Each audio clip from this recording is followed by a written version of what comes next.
Wait. No horror background. I gotta talk to him. That's better. All right. So look, before we get into tonight's episode, I need to say something from my heart. We just hit 610 subscribers on YouTube in our first month. The month not even over with yet. We still got another week left. But 610? I never thought this would grow this fast. I never thought so many people would care about these stories and about the victims and about Muncie the way we do. I could not do this without y'all. Every subscribe, every share, every comment, every message with tips and encouragement. You're not just watching, you're building this with me. Darkside of Muncie is not just a channel anymore. It's a community. So from the bottom of my heart, thank you. Now let's get into tonight's episode. This is the dark side of Muncie. The skeleton in the shaft. The unsolved murder of Perlie Guelsby Hogg. This episode is based on archived reportings from the Evening Press. Later historical coverage includes the 1973 retrospective and the 1983 follow-up. In the Star Press in 2017. Perlie Guelsby Hogg. Death was never officially ruled a homicide. No one was ever charged. What happened inside that school remains unknown. Listener discretion is advised. Imagine walking into school. You pass the lockers. You hear shoes scraping across the towel. You smell chalk dust hanging in the air. A teacher laughed in the classroom. A bell ring. A door creak open. Life felt normal, safe, routine. But behind the walls, inside the vent that carried warm air into the building, inside the narrow shaft, no longer than a hallway closet, a body has been there nearly 10 years. Not buried, not reported, not found, just there. While students studied for exams, while basketball games filled the gym, while teachers handed out report cards. 9 winters, 9 summers, Christmas after Christmas, and no one knew. He wasn't miles away. He wasn't in another state. He never ran off to join the Navy. He was inside the school the whole time, 15 years old, waiting to be found. This is the story of Perlie Guelsby Hogg, and this is the dark side of Muncie. So it's December 20th, 1922, one day before he disappeared. It's just another cold winter day at Central High School. Students shuffle through the halls, teachers move between classrooms like any other afternoon. And somewhere inside the building, 15-year-old Perlie Hogg get into a fight. Not just an argument, a physical altercation with a teacher. Other boys was involved too, but later reports made it clear Perlie was at the center of it. Some students claimed the teacher had threatened them, especially him. Now think about that. You're 15 years old. You already lost your father. You already lost your mother. You're living in a house that's struggling financially. You already feel different. And now you're standing face to face with authority. And something breaks. We don't know the exact words that were exchanged, but we do know what happened next. The same day, December 20th, Perlie withdrew from school. Not suspension, not skipping class. He formally withdrew. And that mattered because less than 24 hours later, he was gone.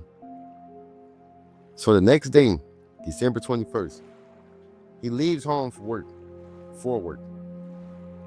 He tells his auntie he might be late. He never come back. So now this had a timeline look. December 20th, fight with teacher. December 20th, withdrew from school.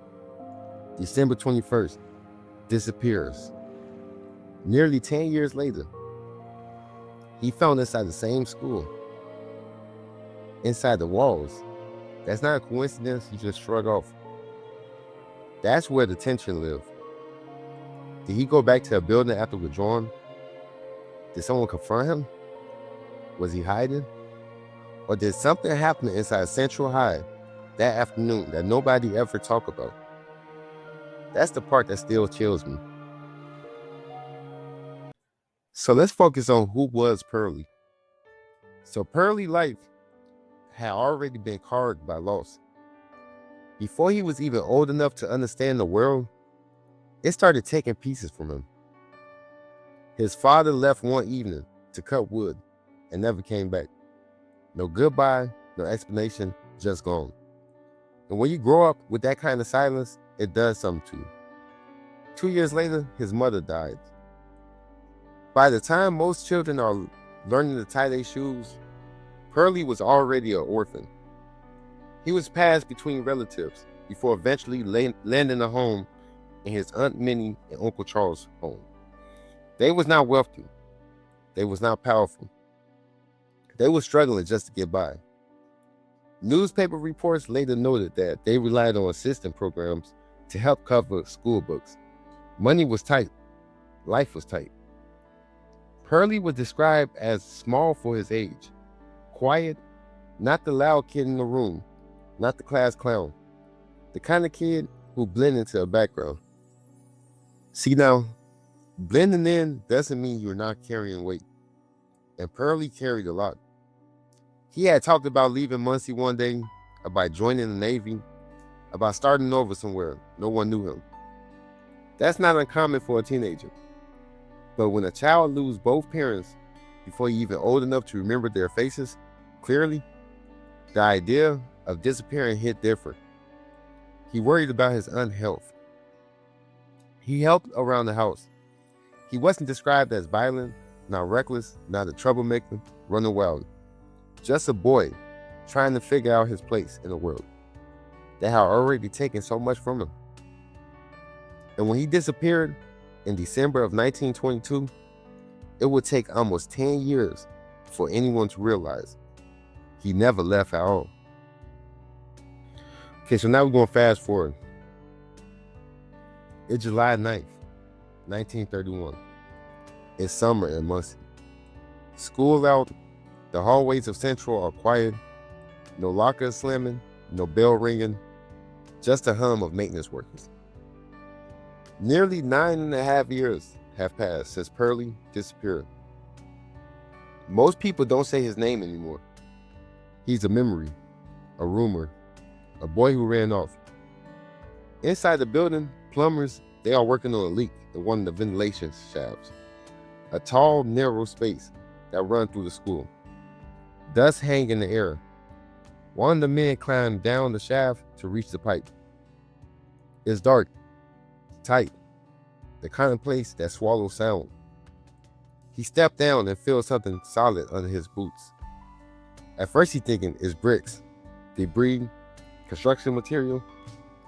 He shined a light down, then the beam landed on something pale, curved. Not bricks, bones, human bones. So the next morning, the Muncie Evening Press running across the front page. Perlie Hogg is high school shaft victim. Inside the shaft, a 32 by 5 foot enclosure, lay a skeleton in a slightly curled position. Curled, not sprawled, not shattered from a fall, curled. Nearby was a rusty pocket knife, decaying clothing, and a torn folder, and a magazine dated 1921. Think about that for a second. A 1921 magazine. He disappeared in December 1922. That means he may have been there almost immediately after vanishing. Almost a decade inside the school. Relatives was called. They identified him through personal items, special shoes that have been purchased for him, and the pocket knife he owned. And then there was the detail that confirmed it. Perlie has been missing a front tooth. The skeleton was missing a front tooth. It was him. The boy was labeled a runaway. The boy everyone thought had left town had never left that building for nearly 10 years. So after researching this, there was a lot of details that didn't make sense to me. It didn't make sense to a lot of people either. So this is the part that make your stomach turn a little bit. Because the more you look at it, the less it feels simple. Some people said maybe he fell. Maybe he climbed into the shaft and slipped. But when they examined the bones, there was no broken bones, no cracked skulls, nothing that clearly said he fell from high up. And that mattered. If someone dropped from a high place, you expect damage. There was none. Then there was how he was found. He wasn't spread out like someone who has crashed down hard. He was curled up into a tight space, like he lowered himself down, or like he ended up there another way. His pocket knife was nearby. Some people thought maybe he used it on himself, but there was no clear proof of that. No clear cause of death was ever officially determined. There was no answer. That's a blank space. And here's the part that really stick with you.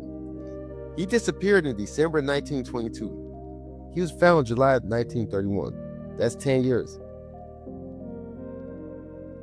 And you have to think about this too. The shaft was not like a secret vault. It could be reached through the broom's closet in the boys' restroom. Kids have been known to sneak in there. So you have to ask yourself, did he go in there alone?